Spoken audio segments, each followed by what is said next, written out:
Galnet News, your galaxy in focus, 14th of June, 3301. In today's news, Lavigny's Legion initiates Operation Key. The Federation unites in the face of the Starship One tragedy. An agreement drafted between Sirius government and the Alliance. Stranded commanders offered Lifeline by fuel rescue organizations. Shadow President Felicia Winters sends Envoy to Utopia. Not all believe the case of Starship One is closed. And controlling the narcotic crops inside federal borders. Our top story today on Lavigny's Legion. At midnight on the 12th of June, a commander group pledged to Senator Lavigny-Duval began to deploy a fleet of 40 pilots along the Imperial border.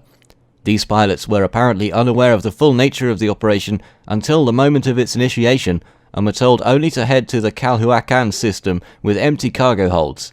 Orders from the group Lavigny's Legion came down to the various pilots to begin establishing a forward operating base in the Pancienses system in a move that analysts say is intended as a way of allowing the Senator's pilots faster and easier access to the Federation's core systems.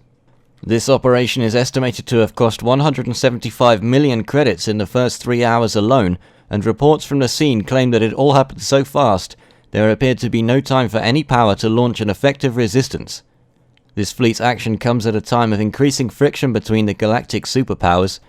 Commanders pledged to President Hudson recently bypassed traditional diplomatic channels in an attempt to directly engage Senator Lavigny-Duval in diplomatic talks, outraging many Imperial pilots, and tensions near Senator Patrius's jurisdiction have rekindled thoughts of open war on both sides of the contested border. At present, there has been no official statement from the Federation regarding this bold move towards their borders. As the Federation looks set to unite in the face of the Starship One tragedy, Johann Vince has a report on the current situation. Despite some fear that the recent change in leadership would lead to further destabilization of the Federation, it seems that on the whole, the majority of federal boards are content to wait and see what kind of president Zachary Hudson turns out to be. Political pundits and sociologists alike have expressed concerns that since the disappearance of former President Jasmina Housie, the Federation would almost certainly go through a period of internal strife while the landscape of federal power adjusted to the new reality. To everyone's surprise, the situation on the ground has actually stabilized since President Hudson assumed office. It would seem that in the face of tragic loss, personal politics have been put aside, and the overwhelming majority of federal organizations have chosen to stand united for the good of the Federation. How long will this new coalition last remains to be seen, but for now at least, Federal residents can rest easy knowing that for this brief moment in time, the Federation stands united for the good of all mankind. This was Johann Vince, reporting for Galnet News. Some news now on an agreement drafted between the Sirius government and the Alliance. Over to Karadres McCall for the full story. Independent pilots pledged to Edmund Mahon, Prime Minister of the Alliance of Independent Systems, and Lee Yong-ri, CEO of the Sirius government, have drafted an informal treaty of cooperation between the two galactic powers. The Intermutual Benefit Agreement, also known as IMBA, serves as a guideline for mutual profit and defense against more powerful factions aligned to the Federation and the Empire. Individuals who signed the treaty also pledged to promote peaceful cooperation between the two powers. Although the agreement was conceived only a few days ago, it has already been signed by over 100 members of the Pilots Federation. Enthusiasm currently runs high among commanders from both factions, and several sightings have already been reported of mixed wings cooperating together toward common goals. According to several signatories of the treaty, it is a natural extension of each faction's inclination for peaceful trade between independent systems. A representative of the Alliance, Commander Talia, explained that when it comes to diplomacy, most people in the Black would rather negotiate with the tip of a laser beam than with words. Sirius isn't one of them, and neither is the Alliance. We might as well work together, since we work towards the same goals. As both powers are located on opposite sides of civilized space, direct competition for resources and territory is unlikely for the foreseeable future. While the agreement has yet to be formally acknowledged by the leadership of either faction, the independent commanders who signed the cooperation agreement hope that their employers will take notice of their desire for peace. Meanwhile, members of the Pilots Federation who are interested in signing the treaty are asked to communicate with leading figures from both Sirius Gov and the entourage of Prime Minister Mahon. Written by Commander Watson 203 and Leonard Chamberlain for Galnet News. With the advent of fuel drones which are now sweeping across the ship module market, several enterprising commanders have had the bright idea to set up rescue businesses. Now, if you're stranded out in the black, a cry for help might just bring you a saviour instead of an opportunistic pirate. Primary amongst these refueling services are the Fuel Rats, the Astronomical Automotive Association, and the Elite Tankers. Commander Surly Badger, organizer of the Fuel Rats, described their organization as an anarchic collective of like-minded commanders who will provide fuel and rescue in exchange for a cargo drop to equal value of resources expended. He added that occasionally fees may be waived if a ship is named after a rescuer. He said, "You can't get much more philanthropic than that without being a pirate, can you?" Commander Surly Badger was eager to stress the credentials of their rescuers. Commanders Eramus, Mossfoot, and Anuranium, people with serious explorer cred and unimpeachable character. When asked why commanders should use the Fuel Rat services over their competitors, Surly Badger had only this to say: "The other guys are hidebound bureaucrats who got into the game way after the Fuel Rats did. Like 24 hours. Why would you go with a service of Johnny-come-latelys when you could be rescued by the forces of the free market? If you're rescued by the Fuel Rats, it's just as likely that we'll engage in a bidding war while your life supply needle goes into the red zone. That's the way to get the best possible value for your credit." Commander Cactus, organizer of the Elite Tankers, says he immediately saw a gap in the market for his services. Whilst his initial idea was for a one-man operation, Commander Cactus invited others to join the Elite Tankers fleet, and was quick to credit Commander Spytek's aid in getting the business going.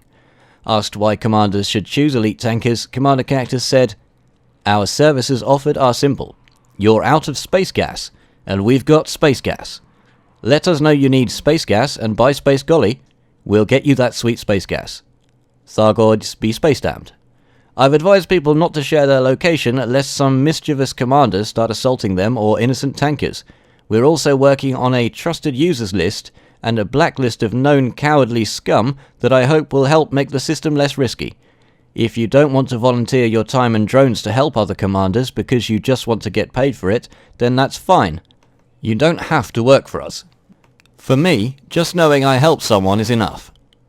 The Elite Tankers currently do not charge for their services, but Commander Cactus is hopeful of future rewards, saying, "Some commanders, explorers, and rare traders, for example, might have a lot of money at stake they'd rather not lose and would gratefully reward heroic tankers that came all the way out there to rescue them and get them going again."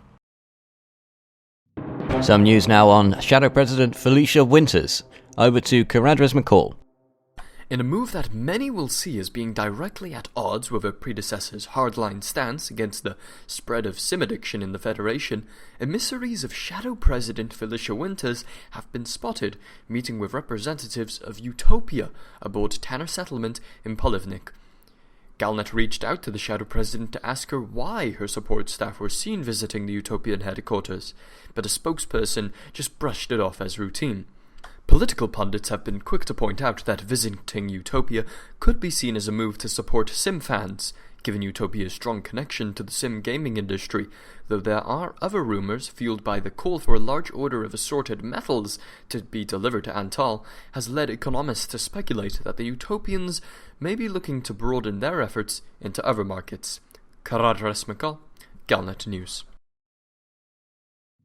In further federal news, while the Federation considered President Halsey's disappearance as an open and shut case, many groups still doubt the official story. The Knights of the Black, whose members have sworn to defend all human systems against alien aggression, is one such group. According to the group's founder, "We aren't entirely convinced Halsey's disappearance is the work of an alien species, but we also aren't convinced that it was an accident. Remember that Felicia Winters insisted, even from the beginning, that Starship One was lost due to mechanical failure. Zachary Hudson seemed awfully convinced of sabotage until he became the president. To me, it seems the Federation is covering up something." And he went on to say, Such a well-orchestrated strike against any of humanity's leaders would be a clear sign of an alien threat, which we will take very seriously. Though the Knights aren't actively searching for Starship One, they claim, "We're keeping our eyes peeled." Now some news on the control of federal narcotics. Caradras McCall with the story. A little over 6 months ago, the newly discovered naturally occurring plant known as Onionhead was made illegal throughout all of federal space. Not long after, in an attempt to stop the spread of Onionhead, the Federation launched a violent campaign against the innocent farmers of Capafornasis, led by the vocal Giorgio Algeria. Federal Marines invaded the farmers' fields and federal battle cruisers rained fire from the skies. The now wealthy farmers managed to create a new strain of Onionhead, and so the spread started, working alone and with others, including the East India Company, an imperial trade organization in which Senator Lavigny-Duval is a major shareholder. In an attempt to warn the imperial senator away from Capafornasis, President Hudson responded by directing a number of prominent Republican Party supporters to begin permanently establishing themselves in Onionhead, to change public opinion as a deterrent to farmers, smugglers, and Imperials alike. Although at time of press neither the East India Company nor Senator Lavigny-Duval appear to be particularly intimidated by the Federation's efforts. Caradras McCall, Galnet News. That's the Galnet news for today. Tune in next time to keep your galaxy in focus.